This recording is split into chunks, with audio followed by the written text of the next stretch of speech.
Bonsoir à tous, merci de choisir Al-Oula pour vous informer. Allez, découvrons ensemble le sommaire de votre journal.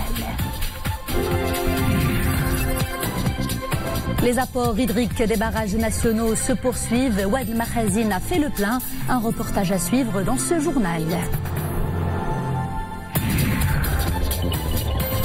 Autre bonne nouvelle, les aéroports nationaux du Royaume ont enregistré une excellente performance pendant le mois dernier.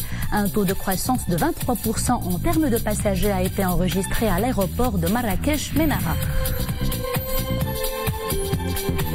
Du football également au menu de ce journal. Nous parlerons de la conférence de presse tenue cet après-midi par le sélectionneur national Hervé Renard à la veille du match amical qui opposera demain le Maroc à l'Ouzbékistan.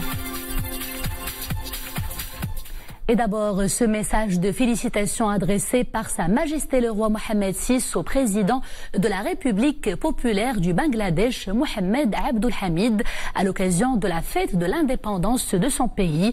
Le souverain a adressé un message similaire au Premier ministre de la République populaire du Bangladesh, Madame Sheikh Hasina. Les deux chambres du Parlement tiendront demain leur séance extraordinaire.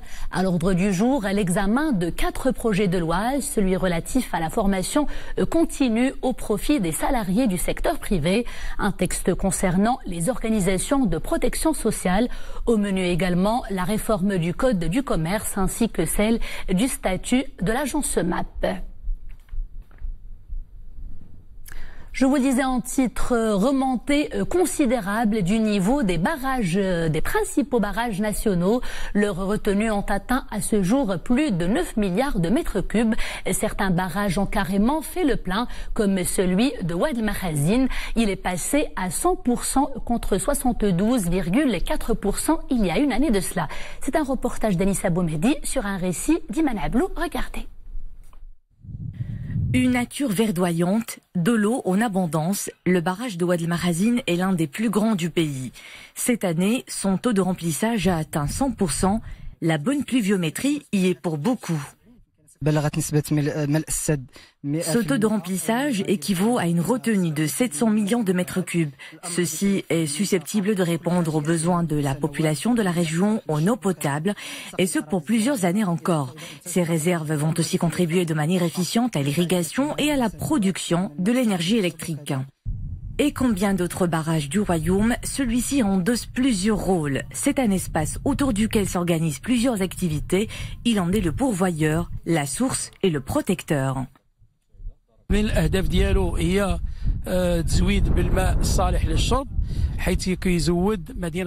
L'un des principaux objectifs de ce barrage, l'alimentation en eau potable.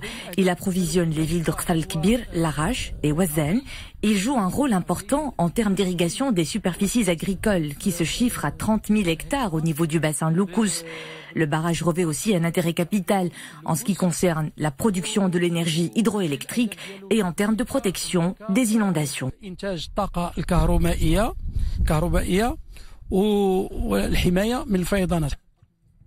Tous usages confondus, les retenues des principaux barrages du pays ont atteint plus de 9,42 milliards de mètres cubes, un chiffre prometteur sur la voie de la concrétisation de l'objectif 2030, la construction d'autres grands et petits barrages pour porter la capacité globale à 20 milliards de mètres cubes.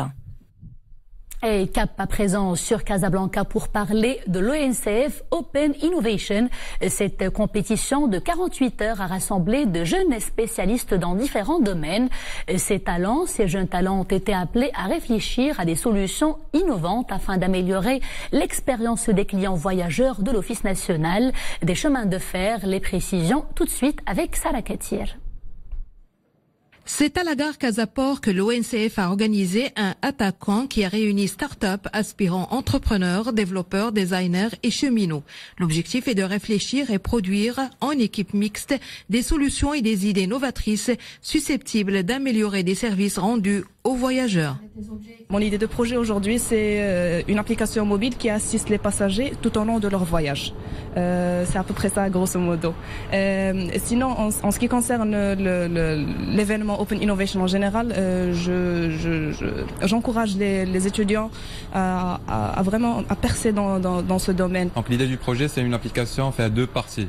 La première partie, c'est un accompagnement du voyageur depuis la réservation, la place ou bien le paiement, le ticket, jusqu'à l'arrivée, et même pour réserver des taxis, des bus, pour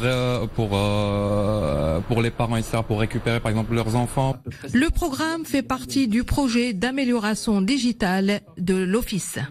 Cette transformation digitale qui a permis d'avoir un certain nombre d'applications à valeur ajoutée. Et aujourd'hui, ce hackathon est organisé avec la sélection d'une cinquantaine de cheminots qui ont été présélectionnés et qui ont la maîtrise de métier ferroviaire, et complété par un certain nombre de start-up, d'étudiants, d'enseignants qui ont été choisis suite à un appel à manifestation d'intérêt. Le train de l'innovation a réuni durant 48 heures d'affilée 100 innovants. Et même si 5 projets seulement ont été choisis, tous les participants verront leurs projets pris en considération par l'Office.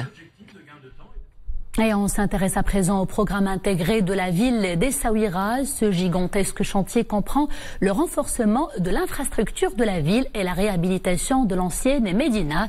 C'est un reportage de Abdelghani Tahraoui sur un récit de Mounia Marouche. Ingénieurs et ouvriers spécialisés sont mobilisés et travaillent d'arrache-pied pour restaurer quelques bâtisses de l'ancienne Médina d'Essaouira. Dans le strict respect de leur cachet architectural, ces hauts lieux d'histoire vont bientôt retrouver leur lustre d'antan.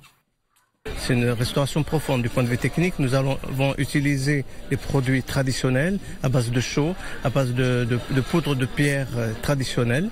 Et nous avons mis en valeur surtout une restauration du point de vue philosophique, tous les éléments existants anciens. Par exemple, on voit des arcs qui ont été remis en apparence, pour les mettre en apparence, pour expliquer l'histoire du bâtiment. Ça, c'est quelque chose de très important.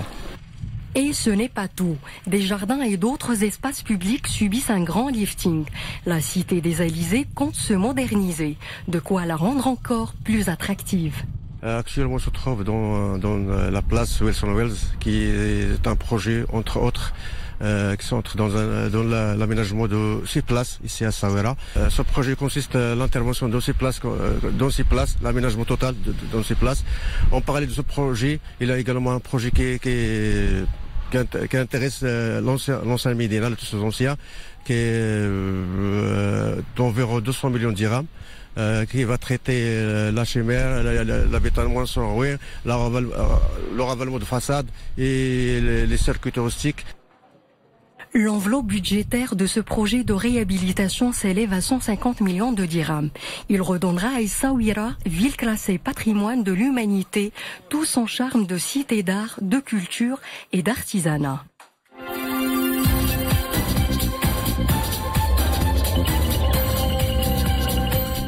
On ouvre à présent la page monde de ce journal. Les 7 missiles balistiques tirés par des rebelles chiites yéménites ont été interceptés dans la nuit au-dessus de l'Arabie Saoudite. Les débris ont fait un mort et 2 blessés. L'annonce a été faite par la coalition militaire conduite par Riyad.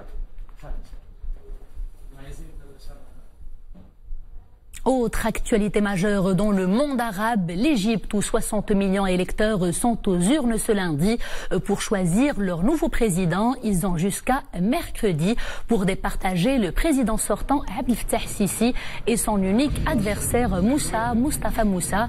Le scrutin se déroule sous haute surveillance alors qu'un attentat à la bombe a secoué avant-hier l'Alexandrie dans le nord du pays.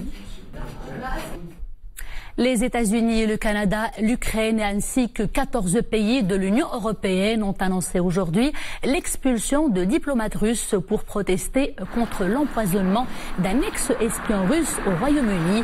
Affaire d'empoisonnement dont la Russie est accusée. Une vague d'expulsion de diplomates russes en solidarité donc avec la Grande-Bretagne. Au total, ce sont près d'une centaine plutôt de diplomates et agents de renseignement russes qui sont concernés. Cette vague d'expulsion témoigne selon Moscou de la poursuite, je cite, d'une ligne de confrontation visant à aggraver la situation. Le ministère des Affaires étrangères russe a assuré que Moscou allait y répondre. En Russie, justement, mais dans un autre registre, sachez que le bilan du dramatique incendie qui a ravagé hier un centre commercial très fréquenté ne cesse de s'alourdir.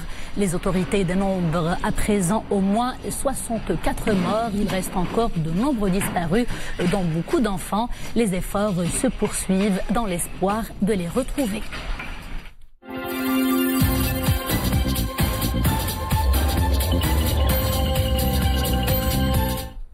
Et retour chez nous, notez que les aéroports nationaux, les aéroports du Royaume ont enregistré pendant le mois dernier une excellente performance. L'Office national des aéroports annonce une forte hausse par rapport à la même période de l'année dernière. Elle s'élève à 12,66%.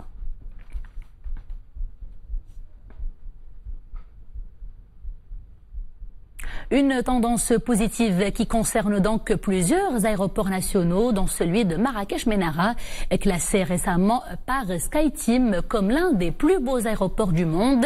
L'établissement Marrakchi a enregistré une croissance de 23%. Amina Allam et Nisril Hamdawi pour les détails.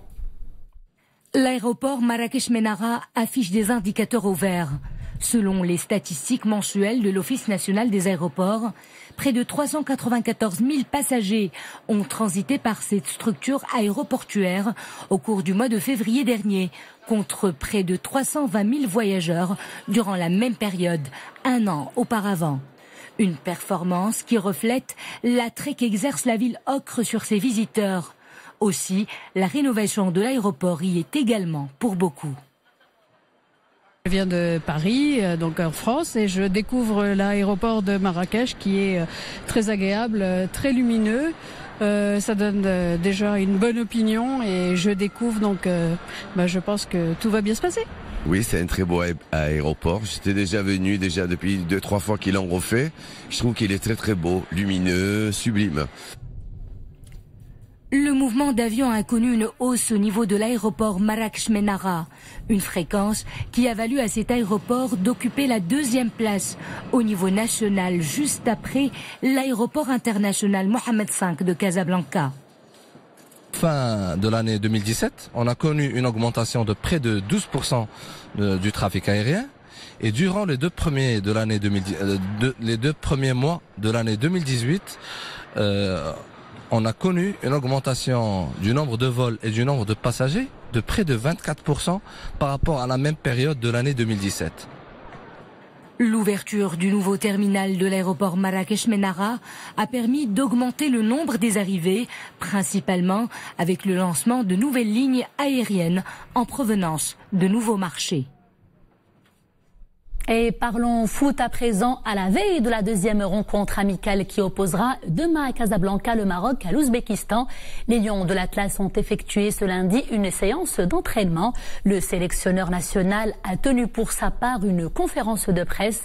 Hervé Renard s'est dit assez content de la performance de l'équipe nationale face à la Serbie. Pour le match de demain, il a fait appel à 2 nouveaux joueurs du Wydad de Casablanca. Le point avec Boubkar Benrabret et Khalid Estoun. Hervé Renard serein à la veille de la 2e rencontre amicale des Lions de l'Atlas face à l'Ouzbékistan demain soir à Casablanca. Devant un parterre de journalistes juste après une dernière séance d'entraînement de la sélection nationale, Hervé Renard revient sur le match amical face à la Serbie. J'ai vu, mais globalement je suis très satisfait de la production collective parce que moi je regarde pas la défense, l'attaque, le milieu, je regarde l'aspect collectif dans son ensemble. Et globalement, oui, je suis satisfait. Hervé Renard a assuré qu'il faudra rester sur la dynamique de la victoire. Certains réajustements doivent-ils être apportés? Réponse. On ne peut pas être satisfait de la performance de Hamza Mendy le vendredi soir. Après, il a débuté le match parce que Achraf Hakimi, c'était beaucoup trop tôt pour lui de démarrer ce match contre la Serbie. Donc, voilà, c'est lorsqu'une, en quelque sorte, une doublure a la chance de jouer, il faut qu'elle réponde faut qu'elle réponde présent et il faut qu'elle soit beaucoup plus performante que ce qu'il a été vendredi soir. 2 Wydadi ont été appelés en renfort. Il s'agit de Mohamed Nahiri et Salahdine Saïdi. Hervé Renard explique ce choix. Pour parer à toute éventualité, et comme vous n'avez pas un grand déplacement à faire et qui mérite de venir avec nous, je pense que Saïdi et Nahiri seront les bienvenus. Je les connais très très bien. Hein. Je les ai suivis pour le Chan. J'étais immergé avec eux, j'ai vu leur façon de se comporter, leurs prestations, voilà, donc ils sont avec nous. Félicitations à eux. Maintenant, ils feront partie de l'effectif qui va être aligné contre l'Ouzbékistan, et puis on verra les choix qui seront faits pour le 11 de départ. Le choix d'affronter l'Ouzbékistan n'est pas anodin, vu la ressemblance avec le jeu de l'équipe nationale d'Iran, premier adversaire des Lions de l'Atlas lors du Mondial 2018. C'était donc l'essentiel de l'actualité nationale et internationale. Merci d'avoir été des nôtres. À 21h, vous aurez rendez-vous avec Nadia Eitl-Moden pour une édition complète en langue arabe cette fois-ci. Quant à moi, je vous retrouve demain, toujours avec grand plaisir. D'ici là, portez-vous bien et agréable soirée sur Al-Oula.